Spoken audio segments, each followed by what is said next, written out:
paz do Senhor, que é irmão Felipe. Vamos continuar nosso estudo, baseado no livro de Daniel, no capítulo 11, do versículo 10 ao 21. Recapitulando, Ptolomeu foi o primeiro rei do Reino do Sul, e Seleucida, ou Seleuco foi o primeiro rei do Reino do Norte. O filho de Seleuco teve o título de Antíoco II e teve como parceiro, como amigo do Reino do Sul, Ptolomeu II também.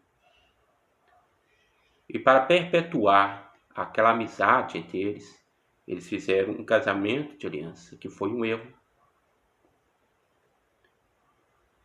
Porque com esse casamento houve um divórcio forçado, e esse divórcio causou desgosto para a mulher, e essa mulher, que era a Laodiceia, ela envenenou a Berenice, irmã de Ptolomeu II, irmã de Ptolomeu III, que era filha de Ptolomeu II, envenenou o filho dela, envenenou outras pessoas da família e envenenou o próprio Antíoco II. Com isso, o filho dela, o filho de Laodiceia, assumiu e pegou o título do avô. O título do avô era Seleuco. O nome do avô era Seleuco. E pegou o nome do avô como título, passando a se chamar Seleuco II, Seleuco Calínico. E esse Seleuco viajou para uma região da Ásia Menor. Enquanto ele viaja para uma região da Ásia Menor, Ptolomeu III assume o trono no lugar de seu pai, Ptolomeu II. E ele resolve vingar sua irmã e parte num exército e mata todos aqueles que estiveram envolvidos na morte, que estavam no Reino do Norte. Quando Seleuco volta, aí a gente vê no desenrolar, eu sei que ele morre e ele tem 2 filhos. O mais velho assume o trono e mantém o seu nome também como título. O título também do seu tataravô, Seleuco, como título. Então vai ser Seleuco III. Só que ele vive apenas 4 anos. Seleuco III, Seraulo, ele vive apenas 4 anos depois que ele assume o reino. E ele morre. Mas ele já estava planejando, juntamente com seu irmão, a vingar daquela guerra que aconteceu, daquele assassinato que aconteceu. Então, com sua morte, seu irmão assume e ele resgata o título do seu avô, de Antíoco II. E resgata, ele passa a ser Antíoco III e coloca um subtítulo de O Grande, Antíoco III o Grande. Então, Antíoco o Grande reúne um exército de 70 homens e parte em batalha contra Ptolomeu, contra Ptolomeu. E que Ptolomeu é esse? Esse agora já não é mais aquele Ptolomeu III. Esse já é o filho de Ptolomeu III. Esse é Ptolomeu IV.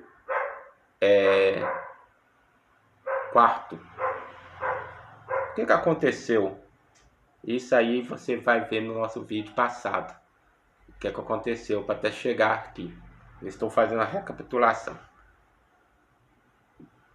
Então o versículo 10 diz o seguinte, diz que esses filhos, né, Seleuco III e Antíoco III, é que vão trazer de volta a guerra e vão levar essa guerra até a fortaleza do rei do sul. E ele vai revoltar-se de forma irada e vai revidar. E é o que o versículo 11 vai dizer.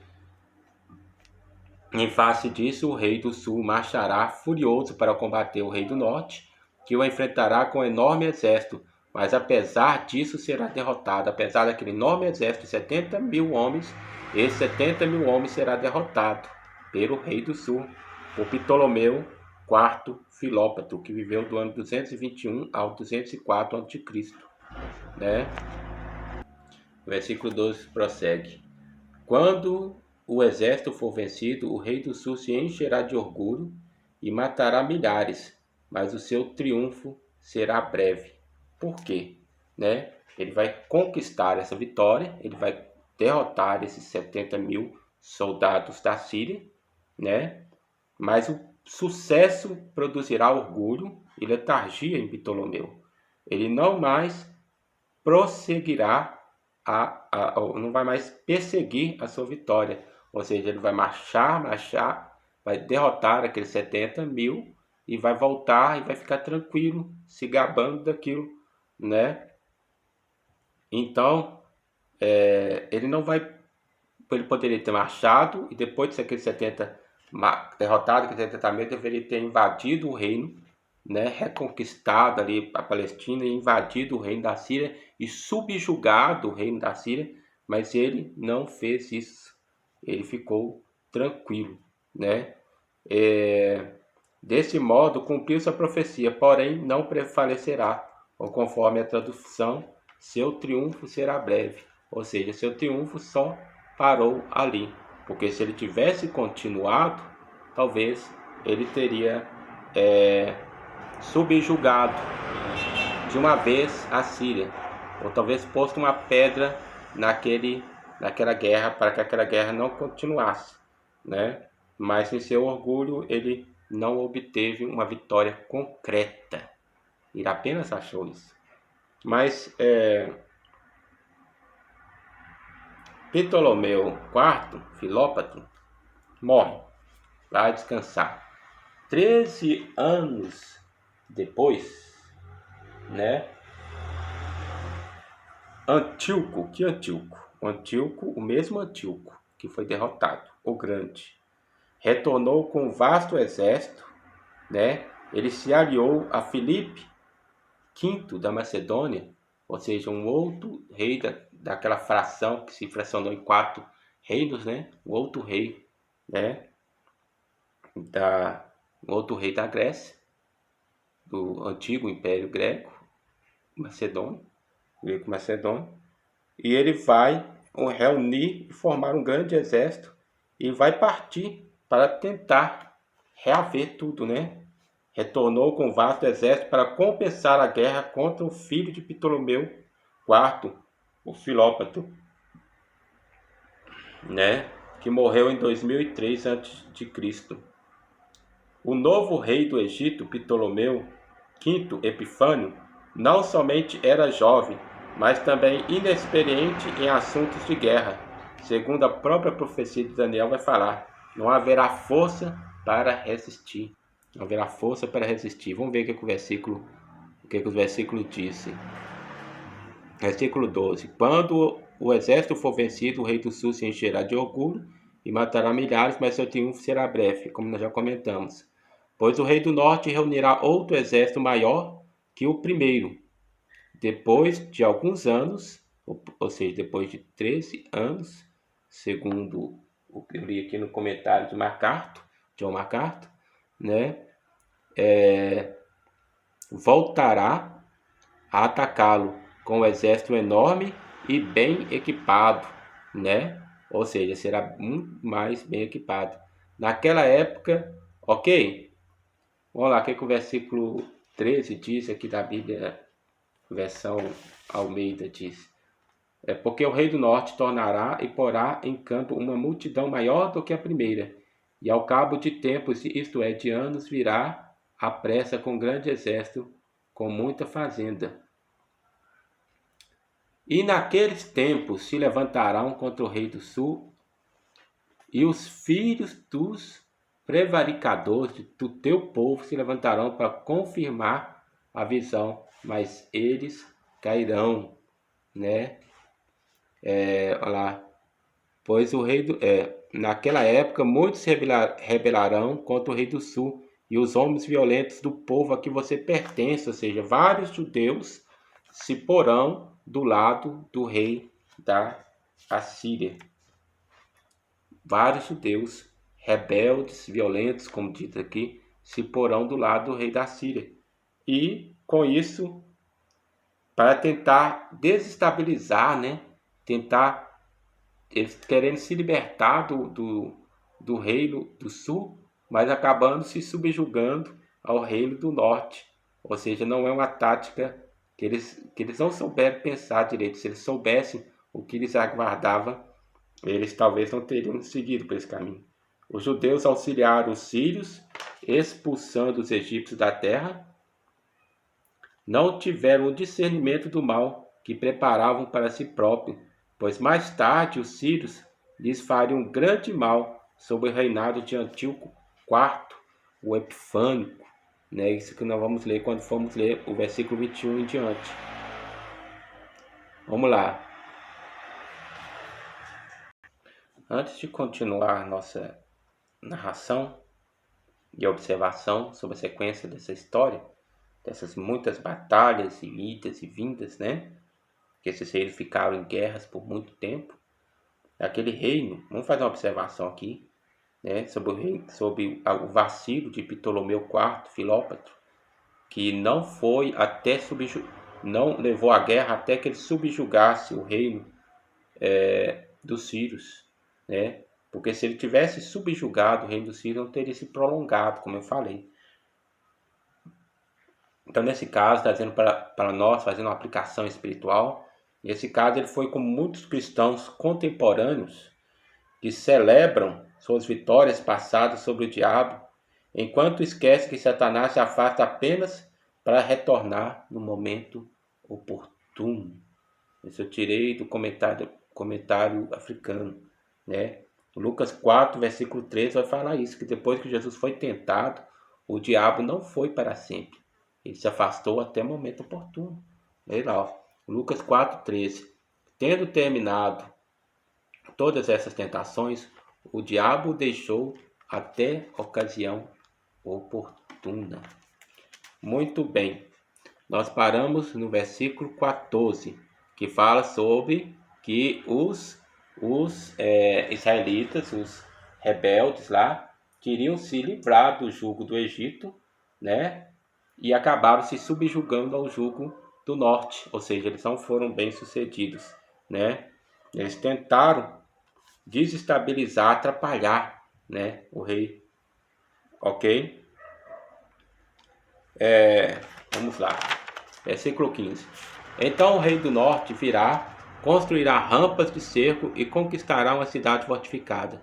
As forças do sul serão incapazes de resistir, mesmo as suas melhores tropas não terão forças para resistir, né? É o que o comentarista aqui falou sobre não haverá força para resistir, ou seja, devido à inexperiência de Ptolomeu V Epifânio, né? Não vamos confundir Ptolomeu Epifânio com Antíoco Epifânio, né?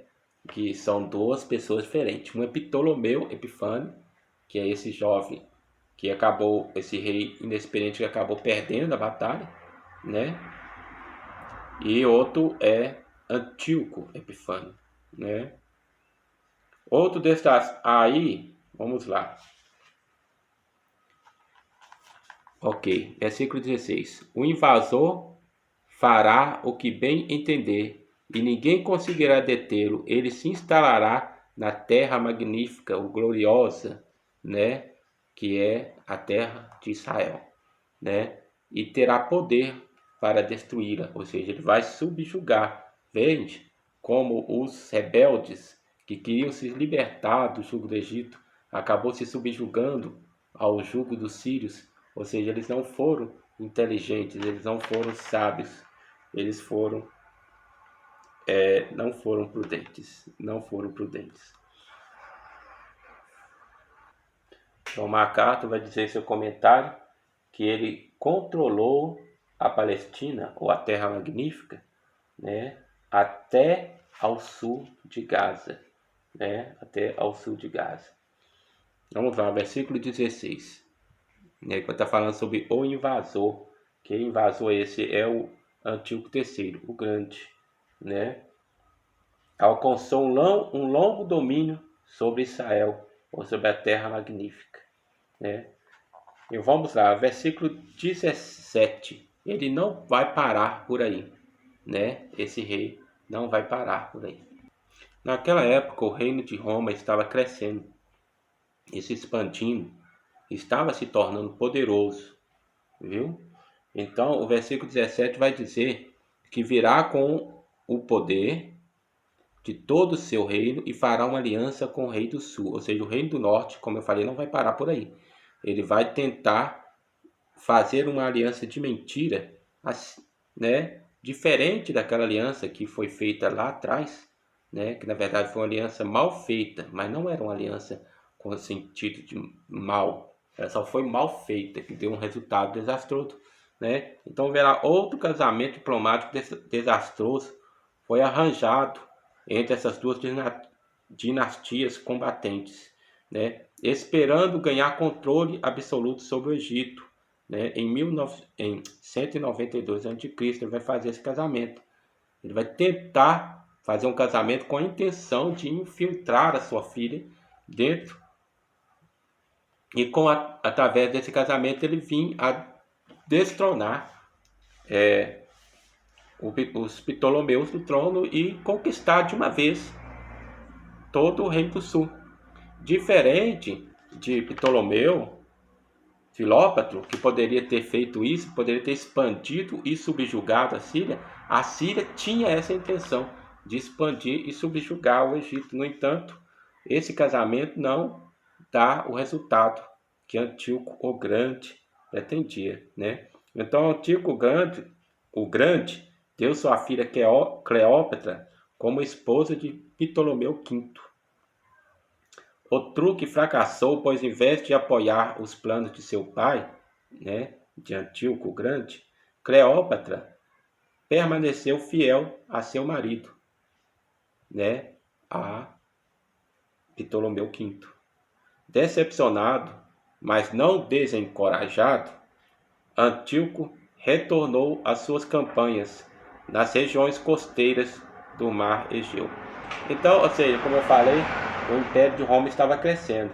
Então ele queria também crescer o seu império, antes que Roma também crescesse e ele subjugasse. Então, pensando nisso, o que ele fez? Ele tentou esse casamento para poder tomar o controle do Egito de uma vez, antes que Roma chegasse ali, né? Vamos lá, versículo 18. Então ele voltará a atenção para as regiões costeiras e se apossará de muitas delas, mas um comandante reagirá com arrogância a arrogância dele e lhe dará fim. O que acontecerá? Vamos ver aqui o que o irmão MacArthur diz em seu comentário. Um comandante. Antíoco estava determinado a conquistar a Grécia e as terras ao longe da costa do Mediterrâneo. Ele se apoderou de uma grande quantidade de ilhas e teria ocupado a Grécia se não tivesse sido impedido pelo crescente poder de Roma, sob o comando de Cipião, né? Porém, isso lhe trouxe conflito com Roma, de modo que um romano, Lúcio Cipião Asiático, reagisse à agressão síria contra os direitos de Roma sobre a região com a vitória substancial por volta de 1901 a 1900. 191 a 190 a.C. Olha, os romanos não somente derrotam ele, né, e fazem ele devolver aquelas ilhas e recuar de Grécia, mas eles fazem ele também desistir de boa parte do seu território e ainda lhe impõem a obrigação de pagar uma dívida bem alta. Diz assim o comentário do irmão MacArthur. Antíoco retornou à sua própria terra após a derrota, sendo compelido por Roma a renunciar a todo o seu território a oeste de Taurus e reparar os custos da guerra. É provável que ele tenha sido morto por defensores de um templo persa que ele tentou saquear durante a noite em Elão para conseguir recursos e pagar os reparos exigidos. Outras pessoas já vão falar que ele não morreu por esses seguidores, né? Vai falar que Heliodoro, né, como se fosse seu primeiro-ministro, né, é que fez isso, né? Vamos lá, o que eu anotei aqui?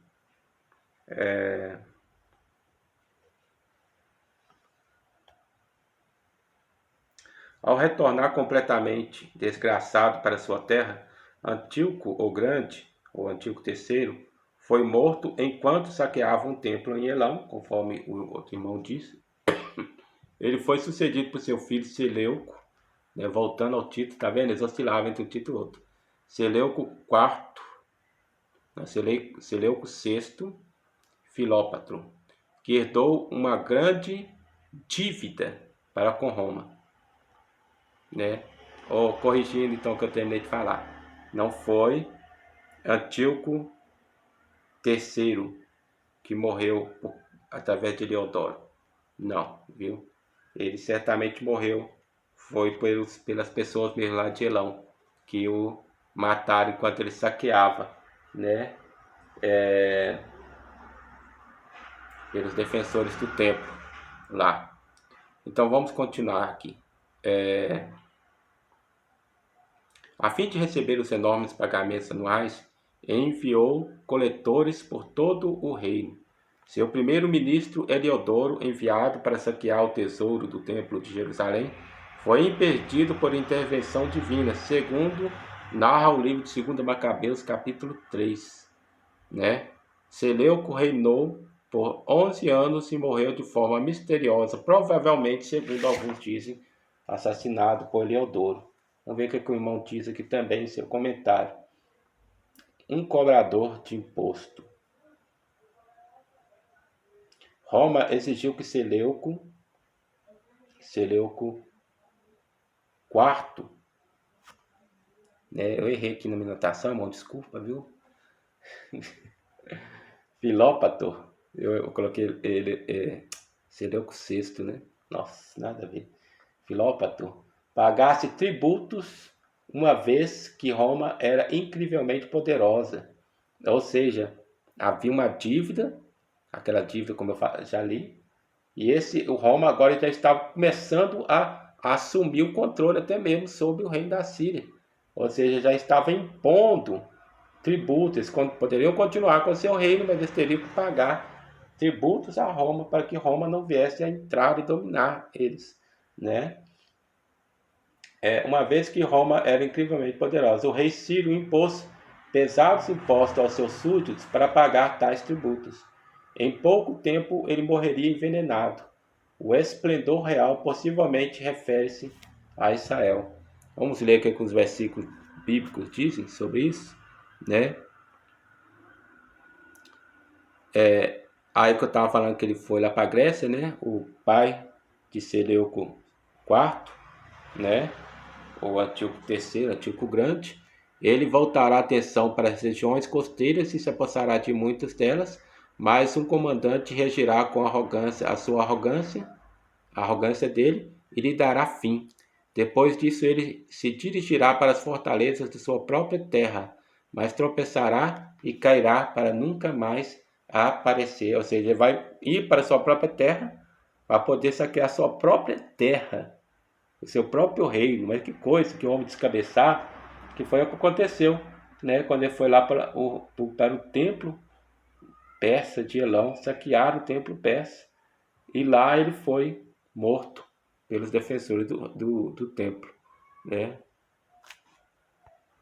O versículo 20 diz: seu sucessor enviará um cobrador de impostos para manter o resplendor real, contudo, em poucos anos ele será destruído sem necessidade de ira nem de combate, quer dizer, não haverá guerra para não haverá necessidade de guerra para que ele morra, né? O irmão aqui fala, o esplendor real possivelmente refere-se a Israel. É uma opinião dele, porque o texto não se dá essa ideia, não. O texto diz como algo dele manter, a não ser que fosse manter a Israel em seu domínio, para que ele não perdesse Israel para o domínio de Roma. Mas o versículo 20, na interpretação Almeida, diz diferente. Em seu lugar se levantará quem fará passar um arrecadador pela glória real, ou seja, para manter a sua própria coroa, para manter o seu próprio domínio, né? Pagando esses impostos caros a Roma para poder manter-se, para poder manter o trono, para poder manter a sua dinastia, né? E ele morre, né? Ele morre porque possivelmente não se sabe como, o que aconteceu com esse Heliodoro, se ele, alguns vão falar que ele, como eu ia dizendo, alguns vão interpretar diferente. Vão dizer que ele recebeu uma visão, né? Que Heliodoro, o emissário responsável por saquear o templo de Jerusalém, ou por cobrar um alto imposto de lá, né? Foi advertido em uma visão e desistiu de executar esse ato. E outros creem que foi ele mesmo que envenenou o rei, né? Não é algo certo, não é algo que tem um documento, alguma coisa falando, né? Mas se sabe que o rei morreu envenenado. E depois dele quem vai assumir o seu lugar, né? No lugar dele vai ser o seu filho Antíoco IV Epifânio, né? Vamos retificar isso que nós estamos falando aqui, né? É isso mesmo, ok? Isso nós vamos estar lendo o versículo 21, onde nós estaremos fazendo essa reflexão juntamente com os irmãos, né? Até o versículo 35, ok? Fiquem com Deus e nos ajude aí com a sua oração, nos ajude aí com seu apoio, para que nós possamos continuar aqui ministrando online a palavra de Deus, ok? Fiquem com Deus, a paz do Senhor.